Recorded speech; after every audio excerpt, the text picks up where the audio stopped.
Hello guys, আসসালামু আলাইকুম। Welcome to my another blog. তো আজকে আমরা যাচ্ছি গরমের কারণে গুসিঙ্গা সাঁতার করার জন্য শীতলক্ষা নদীতে।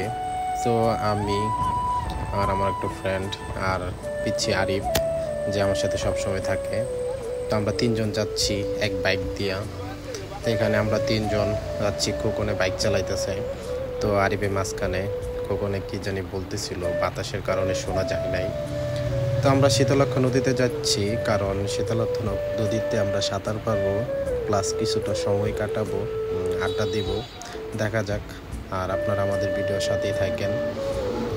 আর যারা যারা আমার ভিডিও দেখতেছেন, আমার চ্যানেলটা সাবস্ক্রাইব করেন আর আমার পাশে থাকেন, যাতে নতুন নতুন ভিডিও আপনাদেরকে দিতে পারি।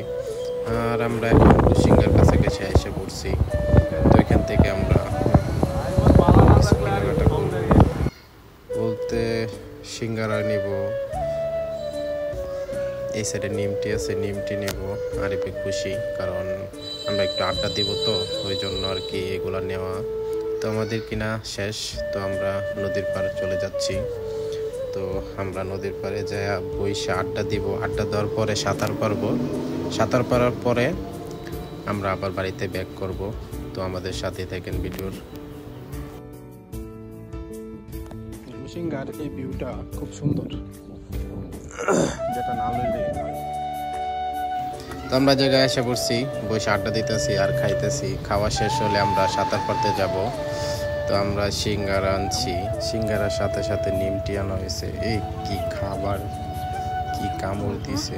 আরে বসে বিশাল কামড় দিছে। ওরা দুজন প্রচুর পরিমাণ খাইতে পারে। তো আমাদের খাওয়া দাওয়া শেষ, কিন্তু দুঃখজনক, আমরা নদীর পাড়ে এসে দেখি শীতলক্ষা নদীতে কচুরিয়া পানায় ভর্তি। কারণ অনেক জায়গায় কচুরিয়া পানা, পুরা শীতলক্ষা নদী ভর্তি। তো এই জায়গায় আমাদের আর সাঁতার করা হলো না। তো আমরা খুবই কষ্ট পেলাম।